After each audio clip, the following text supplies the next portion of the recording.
So Wonder Egg Priority had probably my favourite first episode of this season of anime, and it left an incredibly strong first impression. Visually, this anime original is very gorgeous, from the bright colours of the cast to the wonderful illustrated and detailed backgrounds. Its art style has a way of just popping up on the screen, and it just feels like it's been meticulously crafted. The composition of every shot has an intention to detail that shows a strong level of direction. Story-wise so far, I think the story is extremely interesting. It's handling very sensitive subject matters, but in a quite an artistic way. I feel like a lot of people battle with their problems, and this kind of shows a visual for those. It's also interesting to see such complex situations and how different characters react to those, mostly the second episode so far. A lot of it feels so intriguing, from the firefly to how the eggs became to be, the idea that those that enter the world that get injured won't directly then, but when they leave, they will when they get out. It makes it feel like it has such a far way to go, and that all these characters, how far will they go? For example, we see with Neru in the second episode. I think that the story deals with very dark subject matter, but it doesn't feel like it revels in the suffering. Instead, it comes off as very grounded despite the fantastical elements. Bullying and social pressure are common writing tropes, but Wonder Egg so far is building on and telling its story quite well, I think. Even from the first two episodes, I can't tell quite where the story will go, and I get the feeling that while it will retain its serious edge, it won't pull any major twists to the narrative. There is a hopeful tone to these first two episodes, and despite the adversity that I and the girls face in both encounters, I feel they both come out stronger.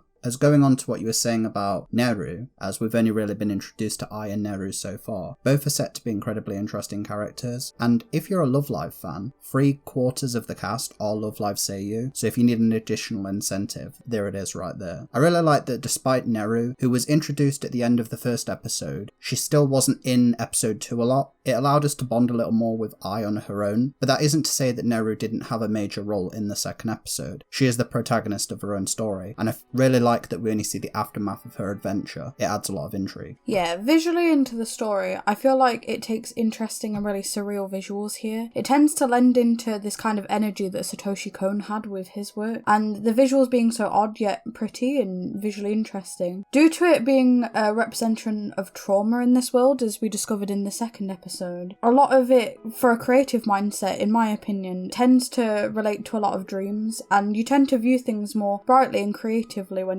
you're in your kind of like dream world. The idea of perceiving someone as a monster is a lot more easier to stomach than visually seeing someone as a human, so that's what I feel like this world lends into really well. The anime itself looks beautiful with its perfect use of bright and dark colours. The idea that a lot of these characters are going through complex situations, that they're decked out in bright bold colours, gives this air of hopefulness throughout the series so far. The idea that the world they enter is bright and vibrant and colourful lends into this hopefulness, that this world where people can be saved and be protected, the ideal for a human who regrets the decisions, as we've seen through Ai and with Neru so far. The brightness indicates this almost like dreamlike world, and the areas where they actually go and collect the eggs is also really beautiful. It looks so serene and it's soft and calming colours, as well as this idea of a really calm tea room. It almost feels like that calm before the storm. I do think that the main cast that we've been introduced to so far have incredibly eye-catching and stylised designs. The way that the main character, Odo Ai, has a pretty iconic design in my opinion, from her yellow jacket complementing her blue hair, and obviously she also has heterochromia. She's very animated, and I really like the additional subtle movements that add a lot to her character, from the more serious bits to the lighter sections. And I do agree that I really like the way that the anime shifts between the real world and the dream world from scene to scene. It does give me very Satoshi Kon vibes. There's a momentary confusion before I quickly adjust, and it just feels so seamless. I love it. It's the same with when shifting between the humour and the more serious moments. It shifts gears, but it doesn't feel abrupt. It feels very natural, which I think is helped by incredibly strong direction. And I also really love the use of paints in this anime as well. It gives it almost a watercolour painting in some of the imagery, but in particular in the dream world. In the first episode, a character gets cut, and it feels very weighty, from the sound, the way she reacts, to the sound effects. The blood just suddenly appears in that moment, and it's whiplash, but it works. The smeared paint also appears when enemies materialise and when they're moving, and then when the Wonder Killer, the enemy of the week, is defeated, they explode in like a blood-like paint, similar to the wound, and I really love the visual. I do really like the characters so far, like you said. I really like Ai. She feels like a grounded main character, and she genuinely feels like a real live teen for me. I tend to find myself relating to how she was when, at her age, how I felt. It also feels like she's pushed to new limits, and she does have those those moments of weakness, but then realise it's either pick up and get on with it or fall into despair, like all the girls that we've seen so far that are potentially the eggs, but that's for later. Nero is actually really interesting as well. I'm excited to see more of her, as you said, we didn't get to see that much of her, but she's still very integral and still very interesting to explore. It's the idea of a character that almost seems already fallen into that despair, and it's implied that she's not too fussed about whether she does die, because she's literally throwing her into this fight, and it's interesting that we're being introduced to a character that potentially already has nothing left, and that's why she has nothing left to lose. And then going on to the animation, I feel that the animation is really smooth. It does really well with its daily life, and it tends to go slower, but it's still really nice. Like, you have this almost nostalgic feeling for it. Like when I and Nero on the second episode are on the roof, and they're kind of like having the peach drinks. But there's also those creepier elements that lend to it. The erratic movements of the smaller enemies. They almost like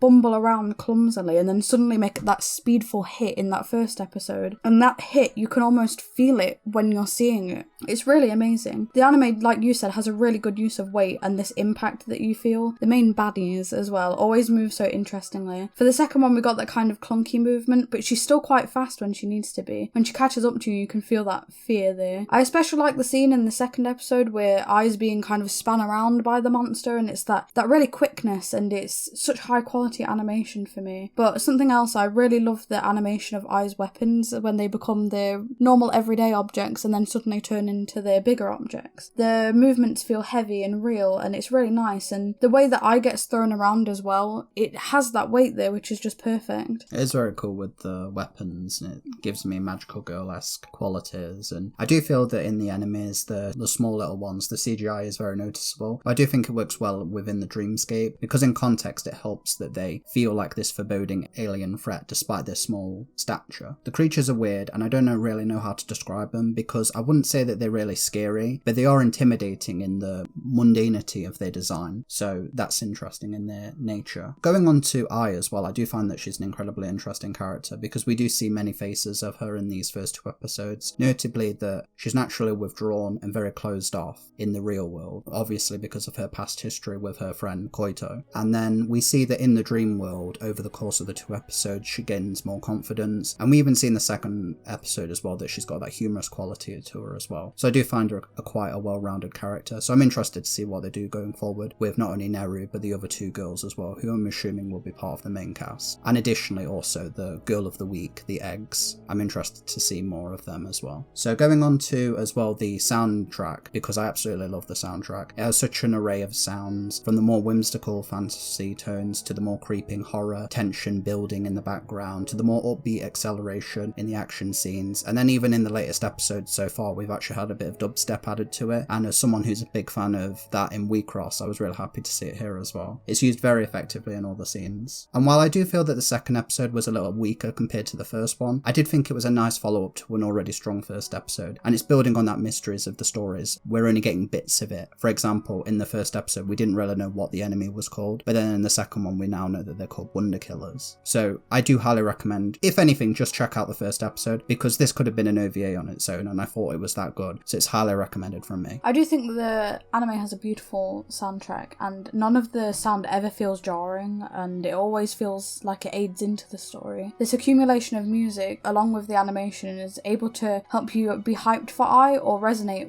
with her when she's at her lowest. I really did enjoy the first and second episode here. They were really interesting. It has left me intrigued for the future. I think I actually do prefer the second episode to the first one, funnily enough, because I do feel like it grows on those elements that were shown in the first episode, but that's just my personal opinion. But yeah, it's really good. I do highly recommend it, even if you just like art, or if you're wanting something that's a little bit unusual, or even if you just want to listen to it for its really nice sound. It's something I would recommend, even just watching the first episode. I do think that despite its dark subject matter, it is a very well-rounded series. There is light there, especially in some of the interactions between the girls. Such as especially when Ai talks to the girls of the week, such as in the first episode, they're talking in the auditorium and they're just having a normal chat like girls. And then before the one disappears in the second one, they're like, oh, if I'd have met you a bit earlier, we could have chatted more and got to know each other. So there is that form of bonding there as well, which I like. So it's a highly recommended from both of us. Do check out Wonder Egg Priority. We're going to keep watching it. Thank you very much for listening. Thank you very much. Goodbye. Bye bye.